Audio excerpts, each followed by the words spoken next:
Hey billionaires, how's it going? Nicholas Bailey here. Welcome back to another episode of the $1 Billion Body Podcast. We're a community of like-minded businessmen that are all after one mission, having life that has it all, where we are prospering in business but not sacrificing our personal life. I'm very excited for this guest today for many different reasons. One of the biggest reasons, I don't even feel like I should be able to wash this guy's feet. I'm only 26 years old. He's already laughing at me right here. But our interactions together came at a very specific time that I think was perfect for me and also hopefully perfect for him. I got invited to a dinner to meet this guy. Don't want to release his name yet.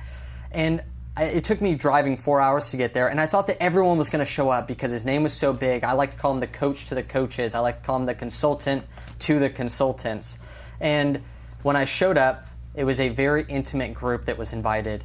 And I got to meet this guy, and to have the honor now to be in his office is such a big honor to me, and to be able to go out there and use the things that he's going to teach, just as you're going to do, to go out there and produce results so that we go out there and make a difference, because I know that's his number one thing, so we actually take it and produce results. So I want to welcome my new friend and also mentor, Jay Abraham. Nick, thank you, and that's so kind. I wish my wife heard that. Absolutely. You got to call her and say, I want to repeat this for you. And she'll go, wow. I'll send her just the intro. I'll send her the video. That's right. Okay, well, here I am, and I'm putty in your hands. What are we going to talk about? Well, the reason I said coaches to coaches, consultants to consultants, because there are people that are coaches. We talked about Tony Robbins. Sure. We talked about people like Dave Asprey. Damon John's on your wall. Yes, right. He's thanking you. And it's one thing to have followers, but it's another thing to actually coach leaders and to consult leaders, because they all have followers as well. And so I look at you as this guy who's on the top of the pyramid from my angle, as someone who's very much so influencing people either in front of the scenes or behind the scenes. So I just want to first say that I'm grateful. And it's very gracious of you. I've been very privileged to have had, I think, a qualitative impact on the values of certain people that influence a lot more people than I do. So that's actually what I was thinking about on the whole drive here, was the concept of human motivations. Yes. And at the very beginning, when it wasn't popular, now everyone knows you can try to make money from trying to give someone advice. Yes. But what made you so motivated at the beginning, and how did that change that motivation over time to still do it? But how did it start, that motivation to really help businesses succeed? Well, I want to say it's semi-accidental, but it was convergent, I guess. What would you call it? Good fortune, or not simpatico, but I can't think of the right word. I was married the first time. I've been married many times, unfortunately, but I got a lot of kids, which is fortunate. I was 18, had no education, had the needs of somebody at age 20 that was 40, and nobody cared. The only people who would engage me were crazed entrepreneurs, but not crazed in the wildness, crazed on passionate missions, purposes, and I lucked out because I had a series of relationships with people who had either identified inadequacies in the value proposition their competitors were rendering to the market, or niches that weren't even being filled. And I got the privilege of being part of a broad spectrum of people who were on missions, crusades, passionate, not about making money, although that was, to their great fortune, greatly rewarding them. It was about passion, about making their audience, their market better, helping them be more successful, helping them do a better job. And that really, after a while, became a driving force in my life. And then I lucked out because I don't know if it was fate, whether it was good fortune, whether it was, whatever, but I associated 95% of the time with people outstanding in their values, outstanding in their character, outstanding in their ethos, outstanding in their belief systems, but not rigid, so outstanding in their open-minded expansiveness. And I guess if you're fortunate enough to be around that many people with those aggregate attributes, some of it should rub off.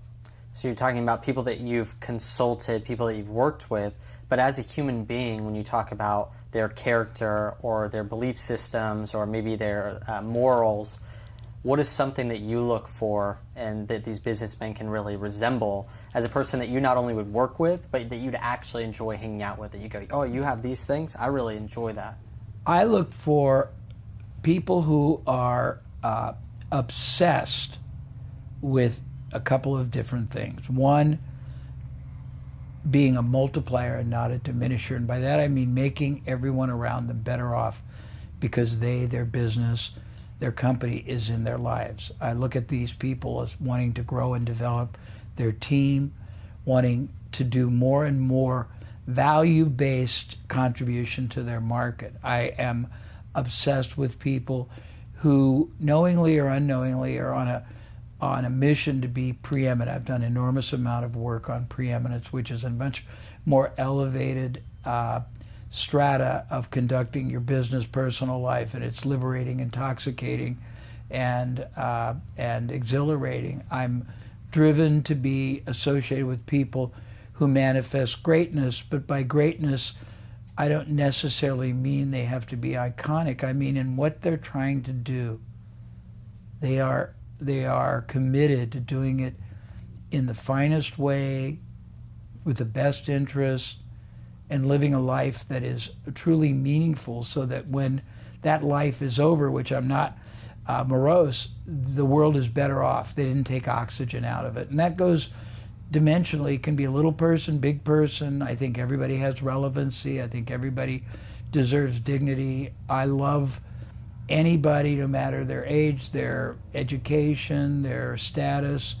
I love the human condition, and I've been blessed by getting contagiously obsessed with the wonderment of human beings since I was younger than you, and fortunately it hasn't subsided yet, and I hope it continues I hope it'll be a rich and long life. So now you've hooked us into preeminence, though. Yes. The way that you described it, intoxicating even, is a really cool term to use because it's something that's almost uncontrollable. Yes. It's positively addicting. It's one of the few addictions that I couldn't recommend more that everybody get hooked on. So explain it further. Okay. So the good news, I believe very, very strongly in acknowledging origin and attribution. So I had a client years ago that was many times more successful than their closest competitor. They were many times more profitable. They had much more qualitative and pricey products, and their market loved them, and the competitor's market just tolerated them. And I did a trade. I traded $500,000 of my consulting for the privilege of spending a week with them, interviewing all their executives and the president, founder, owner, to try to figure out what the driver was of this combined and this almost mythical level of achievement. And what I took about 1,000 pages of notes.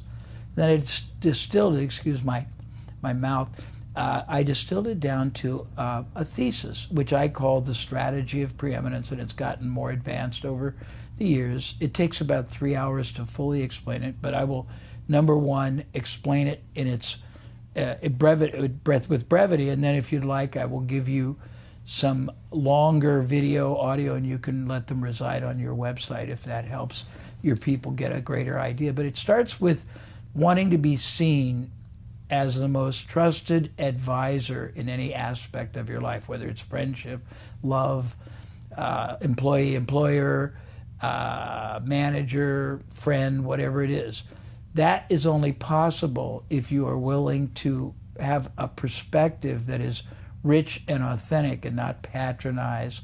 That is only possible if you respect and care enough to listen, hear, and interact with people. In the business arena, which is where we start with it, it comes first and foremost from realizing that there are so many people in this world who are tormented and almost driven mad with goals, fears, objectives, aspirations that not only are not fulfilled, but they don't even know how to put words clearly into what they're trying to get close to, away from, in any aspect of their life. And there's many aspects, not just the business, the personal, the health, as you know, the relationship, the financial, everything else. So it starts with being able to verbalize in clear-cut phrases and communication that I really feel what you feel. I know where you are in your mind, and I get that. If you're a company, you need to be able to do that for your team members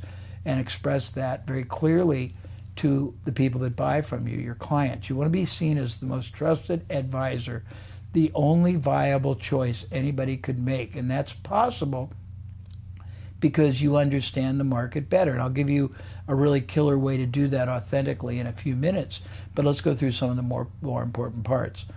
If you're selling product, service, and you know that your product, service, company, support, everything about it is superior in outcome to what you're competing against, either directly or indirectly, because there's lots of competition in your field, and you do a lot of health, right?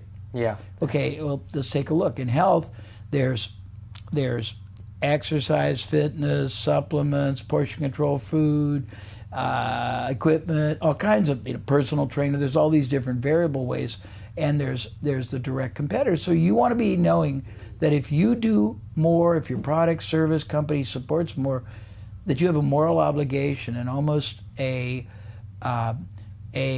responsibility to not let people you could help not deal with you. You also have a responsibility to not allow them to buy less than they should, in less quantity, quality, frequency than they should, but also not let them buy more than they should. Pardon me. You have to start by having a vision in your mind of not the generic product or service business you're in, but how it impacts their life. For example, if you're selling a computer, you can get very depressed because it's a pretty generic piece of equipment, isn't it? Yep. Technology. But if you realize that computer is helping them save hours in their life, it's helping them organize their finances, it's helping them, not get out of control. It's helping them have free time to work if they're an infopreneur, an expert, a solopreneur, whatever it is. You've got to be able to look to the benefit and then look that benefit beyond. When I talk to realtors, for example, we talk about you're not selling a house, you're transforming the lives of that family for generations. Because if you help them select the right environment, the working family members, husbands, wives, partners are going to be much happier and see purpose-driven fulfillment. They're going to get greater joy when they come home, and satisfaction. Weekends, the neighborhood's going to be great. The children will be in a better environment. The house will appreciate, so you know in your heart you're helping them create wealth. They're going to have great memories. And if you can't live in that kind of a Tony would call it a future-paced world, then you're very linear, and they can't do that. The next thing, and probably very important, is you've got to learn to express yourself to others in terms of metaphors, similes, analogies, very easy ways for people to understand, not that just you get them, but what you are representing for them, whether it's the security of a job in the future, whether it's product service, whether it's take my product into your store or distributor, whatever it is. And you can't do that if you don't really learn to study metaphors and similes. And if you need proof of its power, think of any religion, parables, the stories that demonstrate the message. It's how humans' brain works best. Then this is really the key. You've got to learn to not fall in love with your business or your career or your job or your company, pardon me, but instead fall in love with the people your company and you as a part of it are impacting, and that goes three ways. It goes, obviously, well, let me state it differently. You don't deal with customers, and the reason you don't is if you look up a Webster's dictionary definition of a customer, it's somebody who buys a commodity or a product or a service. It's a generic, very, very commoditized transaction. And if you refer to people as a customer and you're trying to be preeminent, you're self-negating. You're saying, I'm no better than everybody else. I have not special, nothing about me, my business, my job, my life, my conduct. I'm just average. If you call them a client, you look up the definition of a client. We're on a runway, so you're going to hear planes go all the time. And there's also one of the largest helicopter manufacturers down the road that tests all these cool helicopters all the time. Back to the ranch. If you refer to everybody as a client, the definition is somebody under the care, the protection, the well-being of another. The responsibility, the relationship is different. People who grasp this, and I have a great analogy. Let's say this happens to be a half of a bottle of water. Let's say that I have Jay Abraham's water bar and bottled water shop, and Nick comes in, throws money on the bar and says, I want a half a bottle of water. If I take your money without first making sure you are aware that your body, your cellular structure, your brain, your digestive system, your elimination system, your functioning, your stress level, everything is predicated on you getting 7.5 more of these every day. And if I don't do everything in my power to first make sure you're aware, and second, make sure that you get it, whether you get it from me or not is secondary, then I have stolen from you, and I've stolen from my opportunity. Conversely, if you buy the eight bottles or the 8 glasses, whatever the equivalent is about a glass, and you come every other day, and I don't go out of my way to say, Nick, it's cool that you're getting 8 every other day, but that's not it, man. You need 8 more, and I don't care if you get them from me. You have this responsibility to make everyone the best they can be. And you want to grow and develop everybody. You want to do more, and you have to then understand value creation, because what you value and what I value is not the same. You're doing a very gracious job of nodding affirmation, but the truth of the matter is, if 2 people have the same conversation, the odds of each one having the same definitions is absolutely low. I'll give you an example. I used to do very, very, very large seminars all over the country and the world. I don't anymore. But when I did, I would wait until the second of a 3-day event when I had the trust, and I would purposely, about halfway through, come in late. And what I'm going to say is not sexist, but it does refer to women. So I would come in late purposely, 10 minutes, and say, I am so apologetic, but I just saw the most stunning woman I think I'd ever seen outside, and I was mesmerized, captivated, and just stunned. And then I'd say nothing else and go on. And then about a half an hour later, I'd say, remember the woman I was talking about? I'm curious to see what came to your mind. And I'd go randomly around the room. Very interesting. To some men, it was anatomically denominated. To some people, it was ethnically denominated. To some people, it was physically, but not grossly.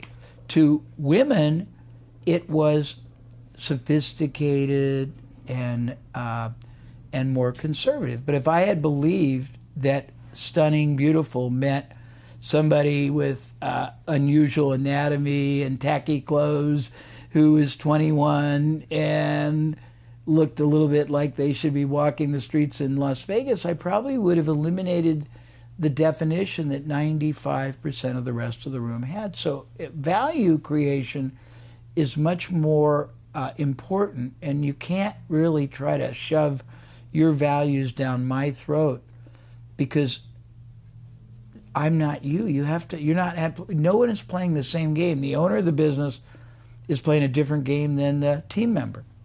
The client you're selling is playing a different game. And a lot of these people use the same rhetoric, the same, shallow, superficial copy, and it really doesn't go to what they're feeling, what they're wanting, what they are trying to get close or away from. I don't know if this helps or not. Absolutely. Even talking about the one, figuring out their value, so you're not selling someone who doesn't need what you have, which is the definition of the old school salesperson, knocking on every door saying that you need to buy this water, and they don't even have any type of real value for it. They don't want it.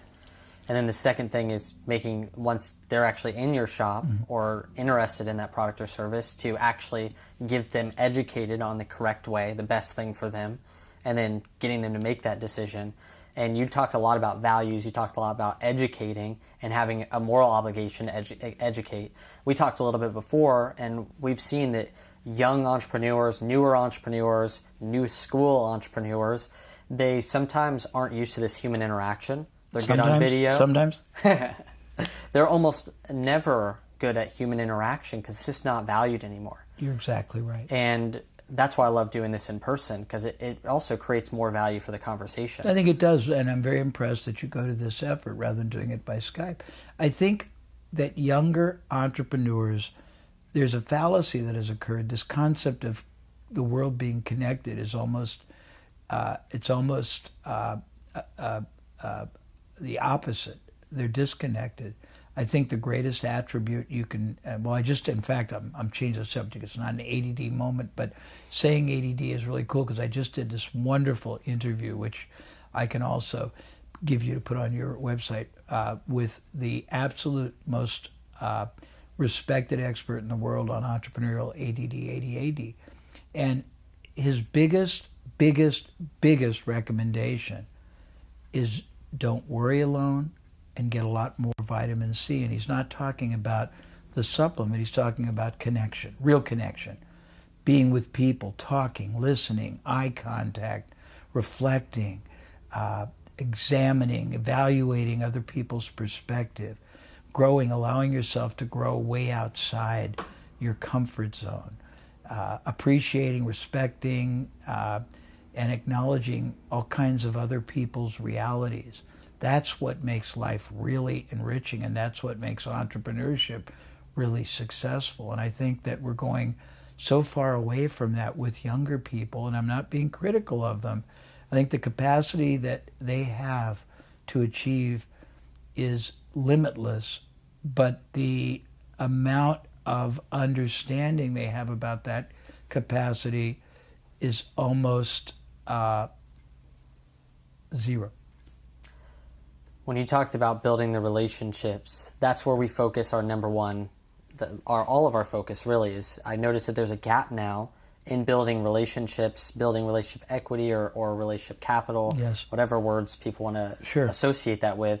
And we've noticed the gap where that's literally our number one focus, is to have these types of interactions. Congratulations. While everyone else is trying to email 50,000 people right now, though we can do that at the same time, sure, obviously. My focus is different. It's for the one.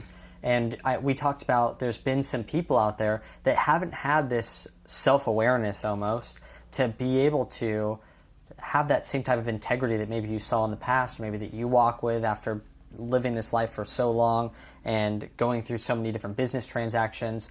What would you say to them, since it is your moral obligation to really, you have an opportunity to educate them?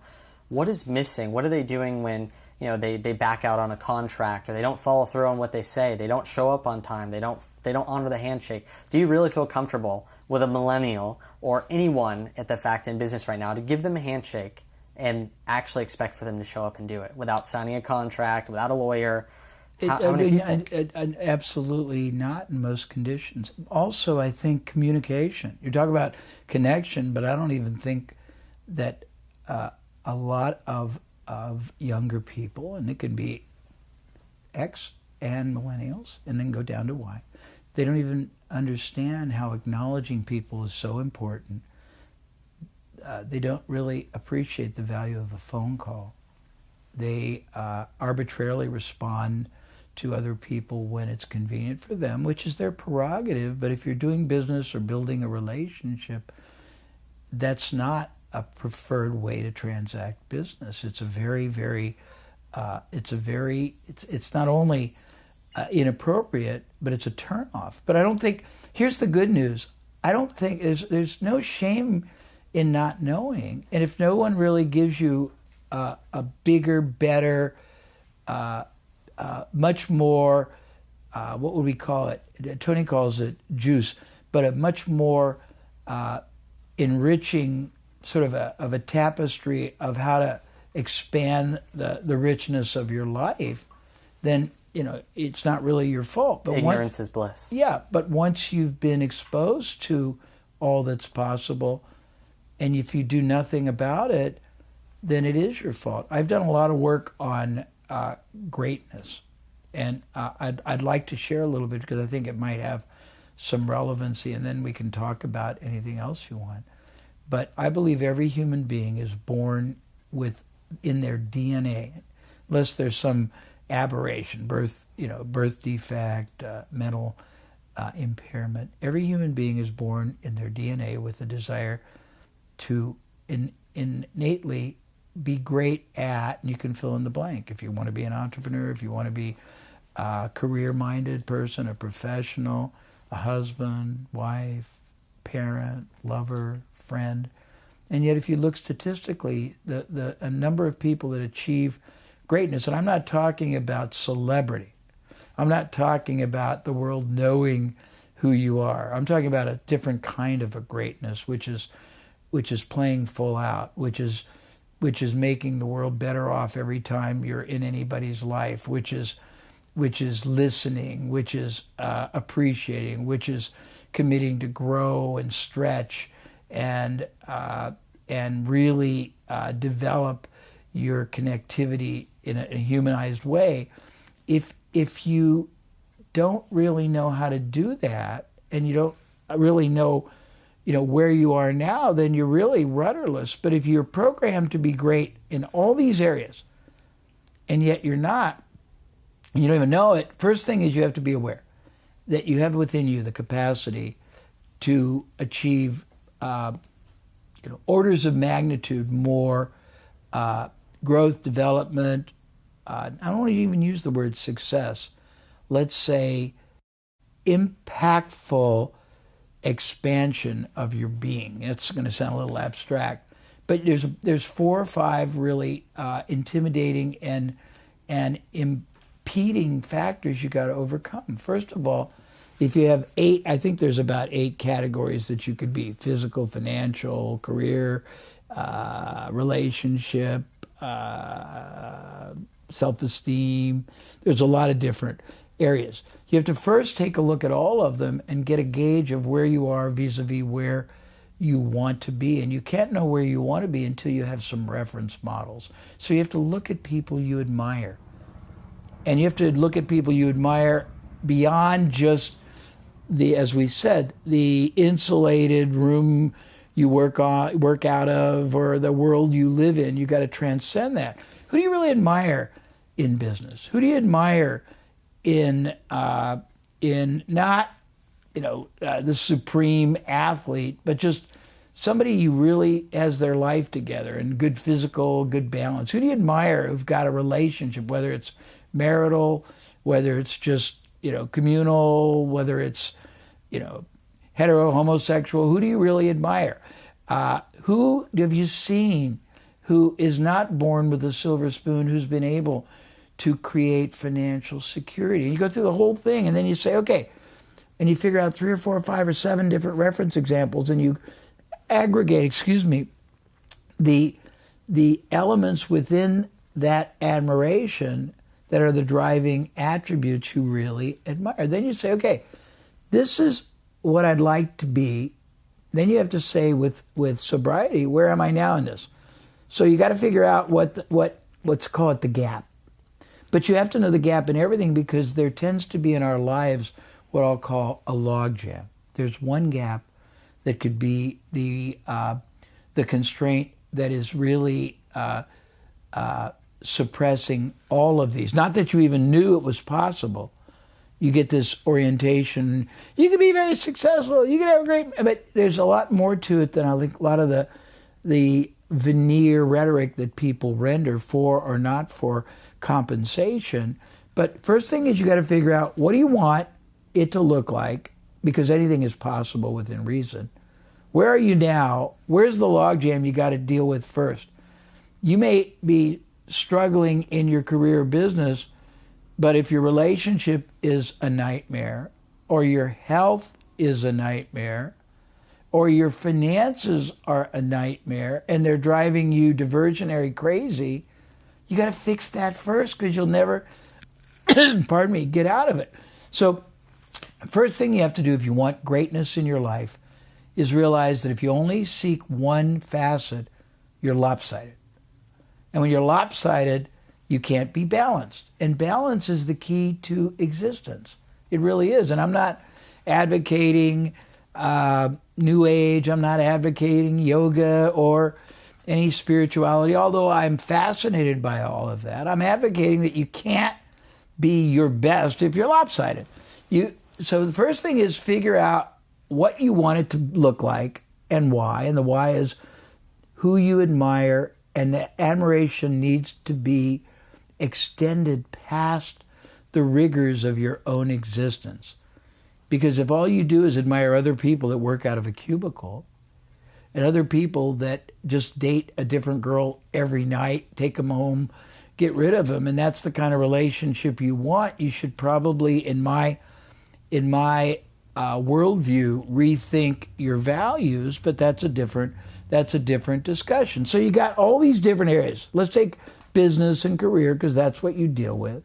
So let's say you're here and you know that your goal is aspirationally to get here, and now at least you've got a picture. It's a little more dimensional, or a lot more dimensional, of what this should look like. And you translate that to your own life, because I can't be you, you can't be me, but you can adopt, adapt, and extrapolate my attributes and say, I want to be the equivalent of that in my life. Not Jay, because you can't be Jay, I can't be Nick. But what is it about Jay that I like that I can take threads from and weave into my own fabric? So now you know what you want it to look like in each category. You know where you are. Now what do you have? Some gap. Most people a big gap. So now you got to figure out, first of all, what path will get you there. And there's an infinite number of paths. And, I could list right now 1,000 options. So the first thing you have to do is learn optimization, which is the highest and the best use of time, opportunity, effort, passion, purpose, anything. And you got to say, okay, of all these options, which one or ones offer the safest? Safest is the most important, not fastest. Because fastest there's a difference between crock-cooked meat and flash-seared. They both look brown on the outside, but if you go below the surface, the seared is still raw as can be. And you want to accomplish growth to greatness in all the categories that is sustainable and that becomes automatic and becomes a natural part of your conduct and existence. You don't want to have to think about it or topple because you got to someplace too fast. This is what happens to a lot of people on a diet. They lose all this weight and they go right back. But so now you got all these options. You figure out which approaches are the safest and the most enduring. And that means you don't want to be a pole vaulter and just go right ahead. You're better, basically, whatever you do, they call it when you go up a mountain sideways, because it's safer. So, and you realize that you can't judge, like if this is your goal and you start out on a path that you figure out is the very best for you based on who you are, what you're going to do, and the safety, not the rapidity. If you make this much progress when you start out, you cannot fixate on what you have not done because you'll get depressed. You got to fixate on how wonderful it is that you're here instead of here. Now, it gets a little more complicated. Is this okay to talk about? Absolutely, because that's even hitting me right there. Okay, so here's where it gets really difficult. I don't know many people who are blessed enough that the first time they try to do anything outside their comfort or skill set, they do it right. And if you think about it, and I don't remember, you don't have children? No? Not yet. Okay, well, I have 7. And I can remember all of them pretty well when they started to walk, talk, eat, speak, go poo-poo, ride bikes. If you had allowed them to just do what they did first, they never would have learned to do any of those things because they failed miserably. And they needed someone who was their advocate champion to pick them up, to stand them up, to let them walk 3 steps and fall again and go, yay, great. And they went, blah, blah, blah, say, oh, that's wonderful. And when they almost made it to the bathroom, yes. And when they got on the bike, it went, bloop, hey, look, you went 5 feet. That's wonderful. So we need somebody to support us through that. And it doesn't have to be a professional, although it can, but somebody who cares enough about our greatness in all the calibers, because when you realize that greatness is within your reach, the payoff is, it's not just outsized, it's unimaginably more exquisite, both financially, psychically, joyously, happiness, than you can imagine. But if you don't, you're going to be left to that life of quiet desperation or all the lonely people and not even know why, because there aren't a lot of people out there sharing these kind of views with you. And if you're reinforced by people that are sharing the same views, one could argue that that's toxic, but one could also argue that the people sharing the views have never been really influenced to a higher, a better, a wider, a richer, deeper, broader reality, so they don't know, they don't know what is possible. I'm probably babbling, but does this make sense? As you said, that not many people are talking about this. I agree. Not talking about what do you want, who's modeling it. I think you said it really well one time, that was you have to learn to play someone else's music before you ever learn how to play your own. And when I look at why we even putting on Billion Dollar Body Live and why we're bringing you out there, is because of this message. It's very different. It's very authentic. Very much your story. And we created 3 things, or 2 different models, really, that our guys are following right now. It's the 3D businessman, which is prospering in health, business, relationships, and they all have subcategories. But it's balanced. Very much balanced. And there are priorities, of course. Yes. Their health and they are first, which is something that's also not taught. Nope. And it's, mental, physical, spiritual. And then you got business. There's many different facets, not just one word. There's many different things that need to get done. And in the relationship, there's the intimate relationship first with my wife. That's got to be above my friends. It's got to be above my family. So balance there. And then the second thing is 3D business, which I think you'll really eat up, and I have to tell you. Please. It's something that I was just thinking about, what is really setting everyone apart now from just having another product or service, like a water bottle? What's making them different? What really hit it for us, and a lot of it that I took away from the books I've read of yours and the videos I've watched, are having a mission or vision that's bigger than your product or service that people can get behind even if they don't even care what they're buying. And one thing that's happened with these live events is that the people will come and not even know what they got, just because they want to be a part of the mission of redefining what it means to be a businessman with this type of balance. So that's something that we came out with that's worked very well. And I think that's wonderful. Second thing, a product or service that solves a need or a problem, not just is a product that sells, and no offense to Coca-Cola, but total offense really, is that I don't like the product. Though McDonald's, I don't like the product either, but they have Ronald McDonald House. Yep.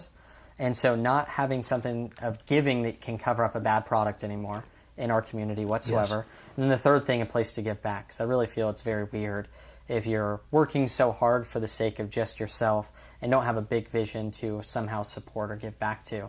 And I think there's a quote, more blessed is the man who gives than the man who receives. It's very interesting to me. Could you imagine having $1 billion and just giving it away and you're the more blessed? How is that even possible? So actually, I'd like for you to touch on that, because maybe you have more insight into that than me. I do. But I'm thinking $1 billion. If I had $1 billion right now and I gave it away, more blessed is the hand that gives than he who receives. I believe it's because giving's for us, because it changes me. But what are your thoughts on it? Well, I'm going to make you laugh or cry, and probably make your viewers and clients do the same. So I'm much older than you, and I'd like to... Oh, by the way, I need to make a point. My life has been defined by the expanse of industries, not businesses, but industries I've been blessed to be exposed to. Traveling broadens your mind in the recreational sense, traveling outside of your comfort zone into industries that think differently, operate differently, market, sell, value, create differently, gives you such a broader understanding of what is possible. And that's why I urge everyone to stretch. And I'll give you some stretch exercises before we're done, but I'll tell you a story. and it's personal, and it's funny, sad, liberating, all at once. So I've gone through 3 midlife crises. First was at 40, the next was at 50, and the next was at 60. At 40, I'd made all this money, a lot for my age, and I had all these cars, and I had about every experience you can imagine, good, bad, wonderful, not so fun, and I was miserable. And I had millions of dollars in the bank, and I was trying to figure it out. And I got really frustrated going to a professional, a therapist, who, right when you're on the precipice of a breakthrough, says, "Oh, your time is up. You got to come back next week. Your 55 minutes is up." And I tried to get a better outcome the second time, and I didn't. And I basically found I got the same benefit buying an expensive car and then selling it at a huge loss. And then I got rid of my stress, which sounds stupid. But when I got to the third one, I decided I was going to get this problem resolved for once and for all. So I went to a very knowledgeable guy that was respected, and I bought him for a week. I bought him for an entire week, and my deal with him, which was hilarious, was if I'll come when I'm ready, and when I'm not ready, from 8 until 5, you're on my payroll. I wasn't mean about it, but I said, I'm going to send everybody I know, if I'm not ready to talk, who needs it but would never ever, and he was laughing his ass off because he never knew what kind of a problem fraught and crazed person I would send him from elements of my life. But when I was ready, I would go there and we would talk for hours. And after talking for hours, he gave me one big conclusive insight, which was worth the entire $500,000 I spent on therapy all my life. And it profoundly transformed my values, my worldview, my drive, my everything. And here's what he said. The majority of people are obsessed with an end product. You want to be the biggest in your sector. You want to be the fastest growing business. You want to have the biggest house, the most amount of money, the most gorgeous wife or husband. If you're unlucky enough to achieve that for that reason alone, and you think that the heavens are going to open, the angels are going to appear, trumpets are going to serenade you, and nirvana and joy and unfettered happiness will now be yours, it's BS. It just magnifies the problems because you got more money to spend and more time to think about how screwed up your life is. What life is all about is not the end product, it's the process. This conversation, it's wonderful that we're leveraging it through hopefully hundreds of thousands, millions, tens of millions of people, is as good as it gets. But it's wonderful that we're having this very stimulating discussion. But if I were sitting on a bus stop with a menial worker, he or she is just as relevant as you or some of the more elevated colleagues that I counsel or who I collaborate with. Everybody has value. Everyone has something really interesting to share. Being engaged is the answer. So now what I do after that is I take the time to talk to everybody and listen and try to understand their world. When I travel, this is very fun, when I travel to, everyone knows this about me, when I go to Asia, which I go to a lot, I get to fly on very, very elegant planes, airlines of my choice, and I go first class, and they have good wines, so I drink them. And so the first day that I'm there, I hydrate and sleep for about 15 hours so that I can be on purpose. And my on purpose, because I get there 3 days early, is the second day I sit in the lobby for 4 hours and smile at people until they smile back. Then the next 2 hours I ride the elevator and do the same thing up and down just for the giggle. Then I get off on the various floors and talk and acknowledge meaningfully and respectfully to the housekeepers or the servers, because acknowledgement and being valued is so important to all of humanity. My wife thinks I'm insane because I read the obituaries every day, but I don't read the high celebrity ones. I read the ones about the wife who was involved in the, in the church choir, or who organized, feed the poor, or the husband who had a company for 40 years and was, active in the chambers and all these things. And you think about lives. I have, regrettably, a number of my relatives who are deceased, but when I go to the cemetery to pay respects, I do them first, but then I walk for another couple of hours all the way back to the 1800s, and I think about the lives that existed then. And I'm very much into the value of human lives, and I think a lot of young people don't really respect that. If you're an employer, or you're growing to be an employer, if you're a solopreneur, what you have to realize is when you have team members, they're putting their faith, their hopes, their dream, hitching their wagon to your star. You're on a different mission, and you have to be someone willing to grow, develop. As I said, you're a multiplier or a diminisher. You make people better. You make the world around you better. You make ordinary people exceptional. You listen to their ideas. You acknowledge them. You respect them, or you demean them or destroy them. And I think that a lot of young people have missed out on the joy of connecting and contributing and what's the word I want to use? Not just absorbing, but appreciating the human condition. And I think without that, you'll never be great. How has life changed then since that third midlife crisis? And so each time you had 40, 50, and 60, and at 60, this is what had spurred. Yeah. And from that, what's the difference? Well, there's a lot of differences. First, I don't make as much money because I'm not as money motivated. If you are familiar with my website, we give away really better resources than many or most of my colleagues sell. We don't ask for an opt-in. If you want to give it to me, fine. I travel for two reasons. I get paid, truthfully, very handsomely if I want, but I'll also do meaningful groups that I think I can impact, and I'll waive my fee. I try in my communications with whoever follows me to do a lot of worldview and not just marketing. I think there's plenty of people teaching tactical marketing. I tend to be very strategic. I think that I am authentic because I have a love for humanity and a fascination with everyone and everything.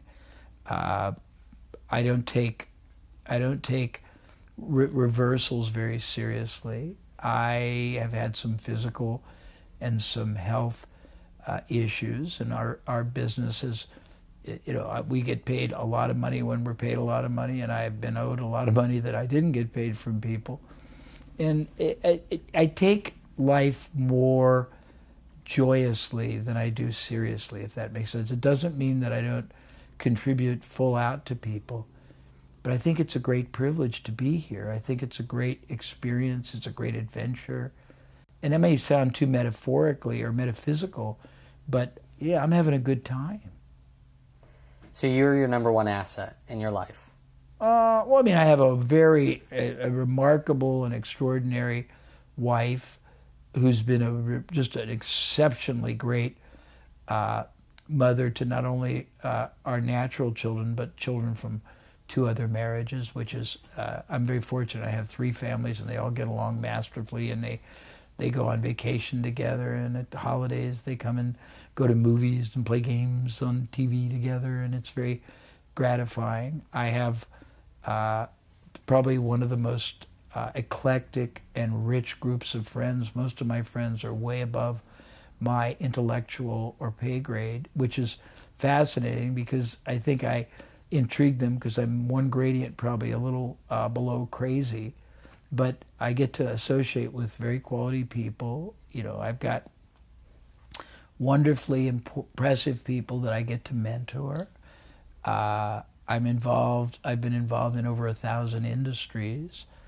I get to, I still do a full day with Tony Robbins. He and I together back and forth giving problem-solving advice to his highest paying group of people, which I think is a giggle. I get to travel. I've traveled not around the world, but I've traveled to all 5 continents. In aggregate, by trips would probably be 80 or 90, and I've never had to pay for them. And I've always gotten hosted wonderfully, and I attract a quality of entrepreneurs that are trying to make their lives more meaningful and add more value. They just don't know how.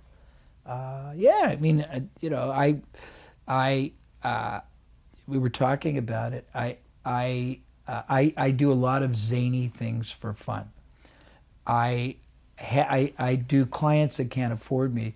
I'll have them get me a car, and I'll do a modified job. And I just got rid of one that I had, and they're always really unique cars because I like cars. I don't like to drive. I just like the process of getting them. And we just did a deal where we're getting a brand new G63 AMG and a 1-year-old GTS, and I won't even drive them, but it's a giggle. We had a Bentley we traded for, and we had a very sophisticated Audi that was 1 of 500. And I get to do. I got art in my home from some of the famous artists who couldn't afford to pay me, and I have joyous delight in looking at how people express their take on life. I think that I've been blessed by people who had passion, purpose, and they saw a much, much broader, higher, deeper sense of possibility, and it's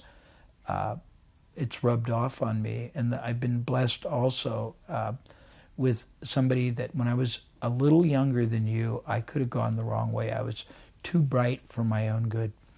And one of my many mentors, I have so many that have influenced me and been gracious to me, I can't even name them all.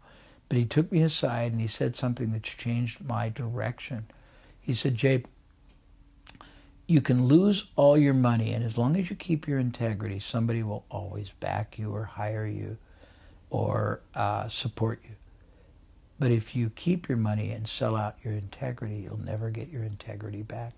And that was a very profound shift, because I could have gone either way. I could have gone fast and furious down a darker path, and that was a wake-up call. So I try to basically share. Now, my day job is building businesses, so if I sound like I'm this metaphysical person that's just all about very ethereal things, in all immodesty, I have billions and billions and billions of dollars of very documented success, and I have been very blessed to help some of the most respected entrepreneurs and icons. But these are the values that drive the specifics. It's not just being a great strategist or a great tactician or a great business modeler or a great creator of value or a great person who can outthink everybody else. It's the values that drive all those actions, if that makes sense. You touched on leverage there as well. Yeah. And this has been something to me that's, I don't know, I just think it's one of the coolest concepts of exchanging value. You talked about the paintings. Yep. People that couldn't afford you. You talked about the cars. Yep.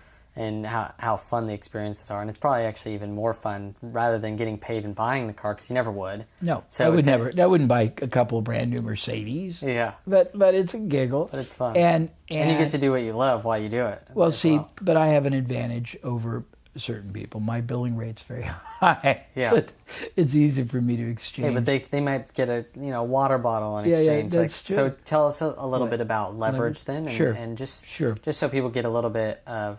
it's good that you take me there, and I'm grateful, because it's a profoundly little understood and outrageously huge area. So everything in my life, in the beginning unrecognized by me, but then fully recognized and accelerated and elevated, has been focusing on how to get greater upside leverage. There's 2 kinds of cholesterol, you know that. You teach it. If you have too much of the bad, you're dead. If you have enough of the good and not too much of the bad, but some bad, it'll supposedly negate it. Well, there's 2 kinds of leverage. There's a kind of leverage where you go out on a limb and you either buy a house or a business or equipment or expand or advertising, hoping and praying it will either yield a positive return on the investment or appreciate or both. And if they do, you're fine. If they don't, you're screwed. I don't deal with negative leverage in business. I try to compartmentalize it to only that which has near infinite upside and almost no downside and very little investment, if any. And it started out when I was young. We did the product Icy Hot and we didn't have any money, and I was charged with establishing partnerships very deeper than what an affiliate relationship would be today with radio stations, television stations, magazines, newspapers, and we did it with 1,000 of them. We took this unknown product, and we at Icy Hot today is, it's promoted by who is it? Shaquille O'Neal, right? And we built it to a huge company for no cash at all, and that's a whole different story. Then I started learning about how to work on the geometry of a business, and there's probably 50 different powerful mechanisms, vehicles, and methodologies that everyone watching has to use geometry and leverage instead of capital. A few examples is we teach the 3 ways to grow a business. Basically, you can increase the number of prospects and thus buyers by converting more. You can increase the size of the transaction. You can increase the frequency or the utility of the transaction. We have a very simple chart that shows if you just do 10% across the board, and we use an example of 1,000 buyers and I think a $100 unit of sale and 2 times purchases a year, you get a 33%. A 10% increase across the board is 33%. A 40% increase across the board is something like 500%. Doubling is 800 or 900%.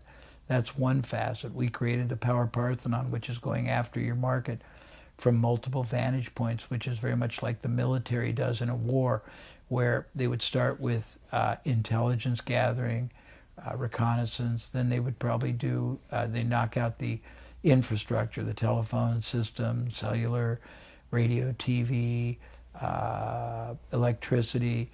Then they would either bomb or surface-to-air missiles. Then they would do tanks, and then if they needed it, infantry.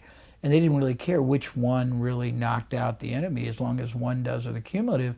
Well, we built a mechanism where you should have 8 or 9 different pillars of access to your market, and it gives you outrageous and enormous continuous leverage. We've figured out 3 advanced ways to create leverage. One is penetrating a new market every year. The other is creating a new product or service every year. The next is acquiring either a competitive company or a company that either is a product or service that people buy before, during, or after, or even instead of yours, and buying it on an earn-out where you don't have to pay anything, and it pays its own way and becomes a lead source, or you become a lead source for that. We have taken the revenue system, which most people don't know has about 51 impact points in it, each one of which can be leveraged up from the way you target your market, your proposition, your congruency when they come in, what happens when they hit the landing page, what you're, if it's that, if you do it in person, if you're a salesperson. We've tested different ways of greeting people at the front door and found ways that quintupled the conversion. We found ways to isolate different categories of buyers that because all buyers aren't the same. If you look at sourcing, conversion, I'm getting a little deep now. I'm getting out of my metaphysical world into really transactionalization and rolling up my sleeves. But if you have different buyers that have come from either different source media, different propositions, different products, they're not all worth the same. And if you don't know what their relative value is, we were teaching lifetime value, LTV, back 40 years ago when nobody knew it. We were teaching USP when nobody knew it. And I'm not saying it to be arrogant. I'm saying that we've been focused on all the ways, and that doesn't count what I call OPR, other people's resources. We've got 100 different ways, actually more, of using other people's distribution, other people's brand, other people's facilities, other people's Salesforce, other people's, credit, other people's. I mean, just we've got $2 billion directly and indirectly that has been created in revenue for clients just by doing that. I did $250 million of seminars, and I think I spent all of it, maybe $200,000 in the whole period to do it, because we were able to use Tony Robbins and Success Magazine and 50 different financial newsletters and seminar companies. And I was a very, very clinically, not arrogantly, I was a pioneer in very deep and very intricately forged strategic alliances, joint ventures, and what we call partnering, which is way, way, way beyond what most people think of as an affiliate. You really have an unlimited checkbook. And I'll give you an example, because we haven't given many examples. This is a Chinese example, but it's pretty cool.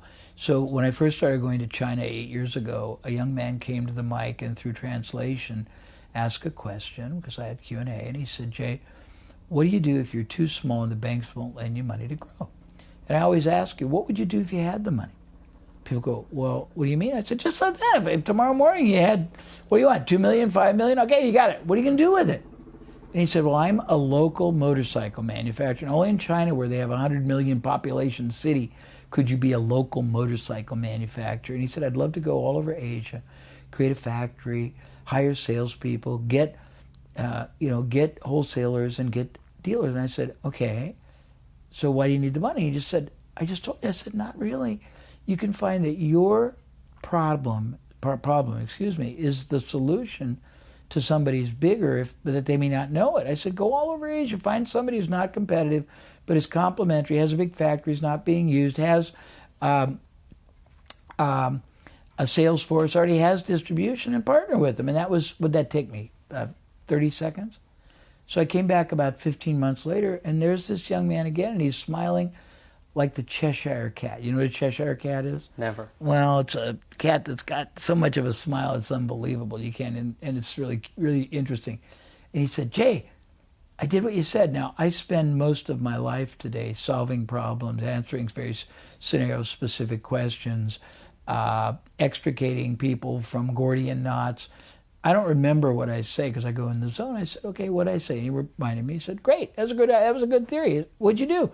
He said, I went all over Asia. I went to Malaysia, Kuala Lumpur, and he said, I found the largest lawnmower maker in Asia that had a second shift that wasn't even being fully utilized. We made a deal. I brought the tools and dies, and if you don't know what a tool and die is, they're the forms that mold and forge the metal that goes into the creation of whatever the product is. And he said he provided the workers. I trained them. He already had salespeople and thousands of dealers. And he said our first full year together, we split $10 million of profit. But I've got stories like that. There's an enormous number of stories.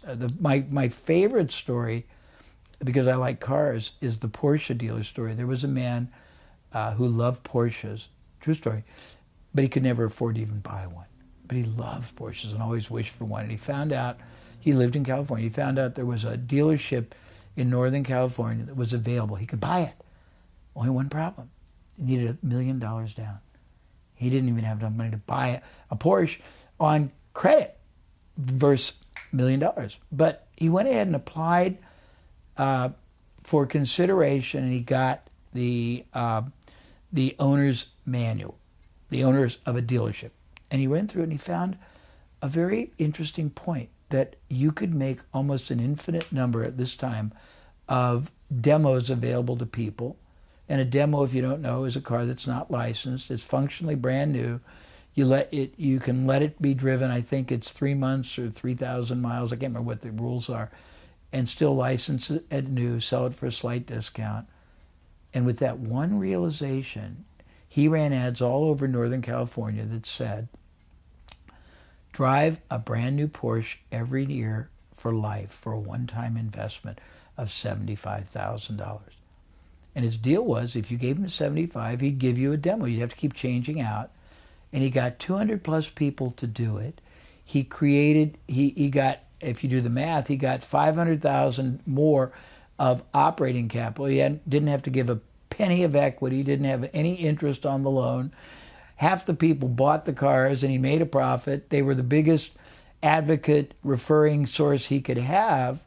And I've got, enormous numbers of stories like that. They're not stories that are bedtime stories that are fictional. There are people that learned how to use all kinds of facets of leverage. People don't know this. Carnival Cruise, you know what that is. Now I think they own 5. They're multi-billion, and the son of the founder is a billionaire. The founder was a billionaire, but he was poor. When he started, I knew the guy that helped him with marketing. He had one second-hand cruise ship, and he couldn't even afford to paint one side of it. So he had to always bring it in unpainted. I mean, painted on the painted side. Excuse me, I'm getting tangent. His boat would go out almost every week half filled. 400 rooms worth, let's call it $800 a room for a week, unused.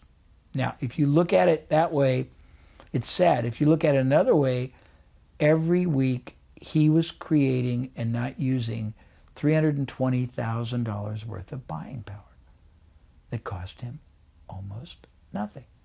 My friend started going to radio stations, television stations, magazines, newspapers, and trading cruise credit for advertising, but he would give the advertisers 2 years to use it, and they would get their advertising right away. The advertisers would use it as bonuses to employees, package it for advertisers, contests, things like that. And they got $100 million of no-cost advertising.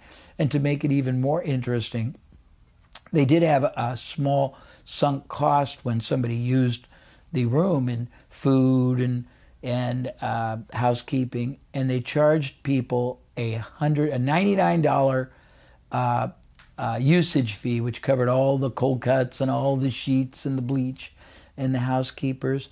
But we've done more things probably through leverage. When I start with a company, I guess I should tell you this much too, because it's pretty interesting.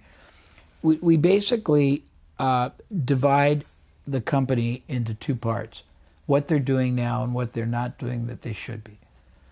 And most people strive to start doing new things before they optimize or maximize what they're doing. When I look at what they're doing, most of the time I don't think it is even remotely close to optimal. And the reason is they've lived their whole life following the crowd in that industry or whatever industry they came from, and they don't even know the higher, better, more profitable, more rapid, more predictable, safer, less costly alternatives. They just know what everybody else does, and they really don't know how to take what they're doing even close to optimal. So even if I think it's a little bit or a lot dumb, as long as it's monetizing, if it's not monetizing, we stop it. And they don't even know how to measure.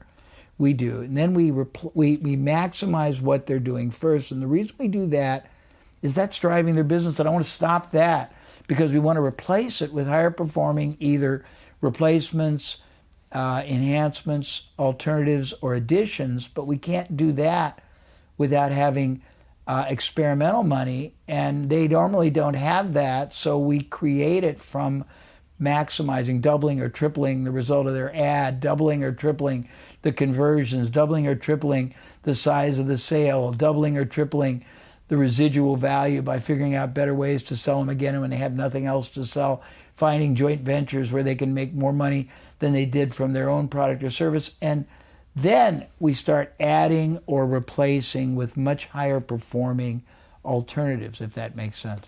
Now that we have you in the flow, obviously. Yes. And you're ripping through questions. Well, this is what I do for a living.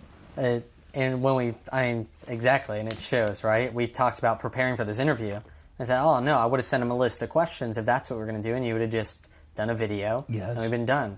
And instead, we just had you talk about your genius, which you've done forever. I wouldn't say that. I've just been blessed to experience a lot that other people haven't. And to be able to communicate it in a way that we all can understand. They actually say, a lot of people are saying that genius is actually being able to take a complex term or idea or thought and making it so simple that everyone can understand. I agree. And I have been, this is interesting, I have been not penalized, but a lot of my concepts have been discounted by people who are looking for silver bullets.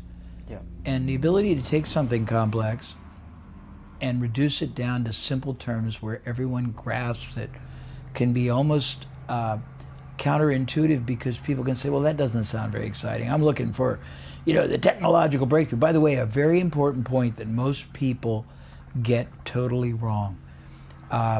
Innovation is not necessarily a function of technology. It can be enhanced by it, but it's nothing more than bringing greater advantage, benefit, protection, enhancement, enrichment, entertainment, whatever your product does, to your market that they can appreciate and value and desire only from you. How you create it, how you disseminate it can or cannot be technologically driven. And a lot of people think that innovation has to be a byproduct of technology, and it doesn't. It has to be a byproduct of value creation beyond and above what your competitors are doing. So this is for the people out there watching right now. You're going to be at BDB Live 2.0, and you're going to be answering questions. You're going to be sharing stories just like this, but also solving problems. I like the Carnival Cruise, like the Sure. motorcycle story, and like the many other stories that you have. I've seen your testimony of all the industries. If we just took one story from all those industries, we'd be here for a week. Well, I've been doing this a long time. So why don't we look at them and say, what's the reason they should be there? What's the reason that they should come? And obviously, if they've got this far in the interview, what's the motivation? What are you looking forward to solving for them at BDB Live that makes them come and listen to what you have to say there? Well, I've been on you talk about this, and it also is an omission. One of the points I left out about being preeminent is you have to be on a mission, a crusade, wanting to really create a very higher level purpose. I've been on a mission all my life to bring preeminence, to bring strategic, critical thinking, to bring more passion and purpose to people. And I live in sadness seeing people invest the majority of their life, their opportunity cost, their well-being in an activity that either is underperforming profoundly its income and satisfaction potential, and not creating any asset value. And I look at a lot of people in smaller businesses, and they'll ask me for advice on how to grow it. And I'll first of all say, well, why are you in that business when you're that young, and your options using marketing leverage and preeminence could give you 5 times the income and maybe 20 times the wealth creation in something else? And I challenge them. So I guess if you want to be able to, I'm doing this as a labor of love. I guess the reason to be there is that I am not going to sell anything, and I'm not asking. I did this as a service for Nick and Amanda. I'm not doing it for any other reason than I think it would be a privilege to help quality entrepreneurs who should be great see how to be great, and who should be greater strategic, preeminent marketers see how to do that, and who should have a greater worldview of the meaning of business and personal life. Learn it. So if you don't want that, don't come. I love it. Thank you so much, Jay. You're welcome. Thank you for the privilege. I loved when you got into that flow like that. That was exciting. I got a little bit warm, actually. Lucky I wore an undershirt. Well, you got me into my realm. That's what I said. The underpinning are what we talked about in the first part. The second part is what I do for a living for people, and it gets much deeper and broader than that. But yeah, I like talking about it because it's exciting and it's ever changing, and the opportunities and the options people have in their business are so much greater than they ever realize. And it's a tragedy that they live in a limited option world when there's an infinite amount of possibilities available to them. Well, thank you guys so much for watching this exclusive interview with Jay Abraham. Like he said, if you want to grow your business, if you want to be the number one in your industry and have something of value to give to the world that gets you paid forever but also makes you fulfilled, you're going to want to be at BDB Live. You're not going to want to miss it. So go and grab your ticket right now, get it done off the checklist, and I'll see you guys at BDB Live.